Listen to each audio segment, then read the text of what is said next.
Baik. Baik, ini adalah kronologi versi kepolisian. Nanti sebelum kita juga dengarkan pandangan Pak Ito mengenai hal ini, tapi saya beri kesempatan juga kepada Ibu Titin untuk bisa mungkin menjelaskan tadi apa yang disampaikan oleh Pak Heri, termasuk juga menanggapi apa yang ditanyakan juga tadi oleh Pak Ito. Bu Titin, bentuk intimidasi, tekanan seperti apa yang dialami oleh Saka Tatal ini? Silakan Bu. Ya, terima kasih untuk penjelasan mengenai kenapa saya tanyakan masalah baju di persidangan setelah diperlihatkan barang bukti, karena dari hasil visum Dr. Rahma Tiarnita ketika menerima jenazah korban ini, pada saat saksi melakukan pemeriksaan terhadap mayat atas nama Muhammad Rizky Rudiana, pada tubuhnya tidak ditemukan luka akibat tusukan benda tajam dan hanya luka terbuka di bagian dahi dan punggung, tangan kanan, dan akibat dari apa saksi tidak tahu. Saksi tidak bisa menyimpulkan dikarenakan bukan kewenangan saksi. Ini hasil visum Dr. Rahma. Kemudian ada hasil otopsi Dr. Andri Nur Rohman. Berdasarkan pemeriksaan otopsi yang meliputi pemeriksaan luar dan dalam, penyebab kematian yang dialami oleh jenazah Muhammad Rizky Rudiana adalah pada mayat laki-laki berusia sekitar 16 tahun ini, tampak mayat dalam kondisi membusuk, terdapat tanda-tanda trauma tumpul pada kepala berupa patah tulang, atap tengkorak bagian depan dan belakang, atap tulang dasar tengkorak, patah tulang rahang atas dan patah tulang rahang bawah yang dapat mengakibatkan kematian. Itu hasil otopsi dari Dr. Andri Nur Rohman. Sedangkan kalau tuntutan jaksa, kematiannya itu disebabkan oleh tusukan benda tajam di bagian perut. Kemudian untuk menjawab pertanyaan kenapa baru dilakukan sekarang, sebetulnya kalau intimidasi yang dirasakan memang kan dirasakan Saka sendiri. Dia yang bisa menceritakan. Sementara intimidasi yang kita orang tua korban juga, orang tua itu saya menganggapnya korban karena saat itu kami juga beranggapan itu salah tangkap.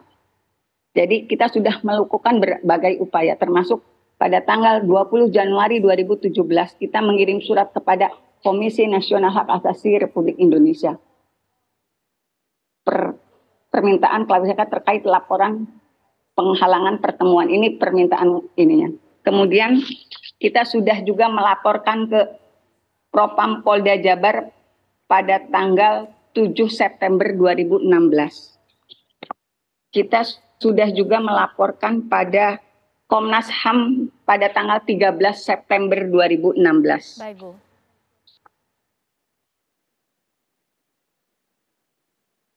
Kita juga sudah melaporkan kepada Komisi Yudisial dan ini mendapat tanggapannya pada tanggal 23 November 2016. Saya sebetulnya sudah berteriak-teriak sejak tahun 2016-17.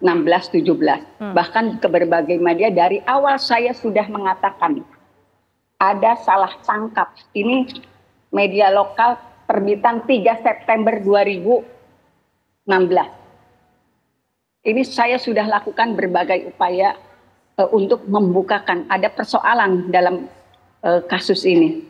Cuman karena kita di Cirebon, kita orang desa, nampaknya ketakutan kita, kekhawatiran kita, upaya-upaya kita untuk menerima keadilan sepertinya sulit.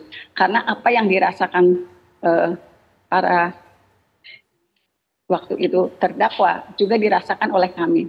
Di dalam ruang sidang, ada hakim, ada jaksa, ada pengacara, ada seorang anggota polisi yang dimintai keterangan di ruang sidang sebagai saksi, itu ketika keluar membanting pintu di dalam ruang sidang.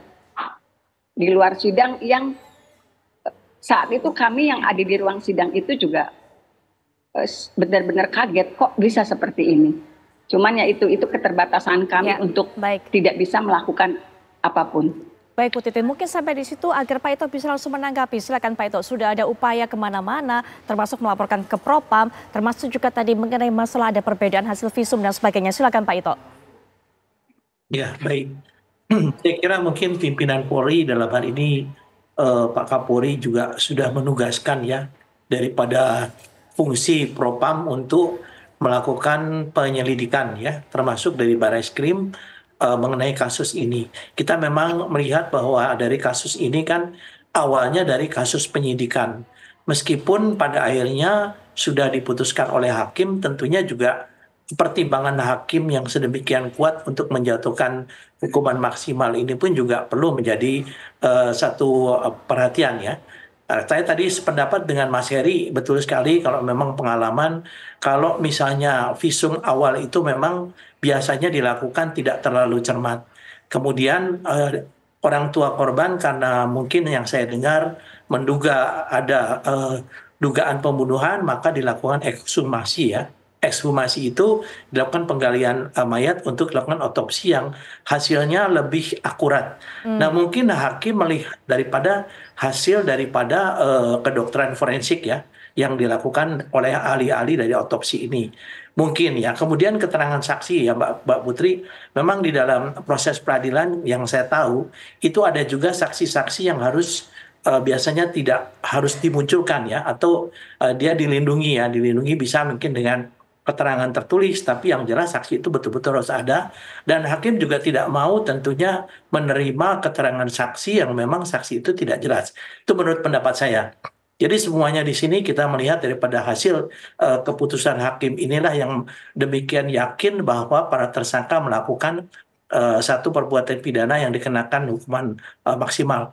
Upaya yang sudah dilakukan oleh penasihat hukum tadi ya tentunya akan menjadi bahan ya, bahan bagi Mabes Polri nanti apakah betul terjadi kesalahan prosedur dalam penanganan kasus ini, dan tentunya karena memang ada kode etik yang kalau memang dilanggar ada sanksinya, tentunya ini menjadi perhatian yang sangat serius daripada pimpinan Polri. Saya pun juga berkoordinasi dengan teman-teman di Kompolnas maupun di ISPI ya, saya sebagai Ketua Umum ISPI ini juga selalu berkoordinasi dengan Pak Kapolda dan Pak Dirkrim karena beliau kan baru sekarang menangani. Jadi tentunya beliau juga akan melakukan penyelidikan ke belakang pada saat terjadinya atau tempus delictinya terjadinya kasus ini, Mbak. Mudah-mudahan kita berharap akan ada titik terang ya, tadi dikatakan oleh Mas Henry ada benang merahnya nih akan bisa ditemukan tadi Mbak Putri juga ya. Mudah-mudahan kita berharap karena kasus ini menjadi kasus yang menjadi perhatian Pak pimpinan Polri juga, saya dengar demikian. Baik, Mas Heri tadi mengatakan perlu dilakukan pemeriksaan ulang termasuk juga memeriksa para penyidik yang bertugas pada saat itu, termasuk juga saat olah TKP, tapi nanti Pak Ito, kita akan bahas lebih lanjut setelah jeda. Berikut ini tetaplah bersama kami di Apa Kabar Indonesia Malam akhir pekan.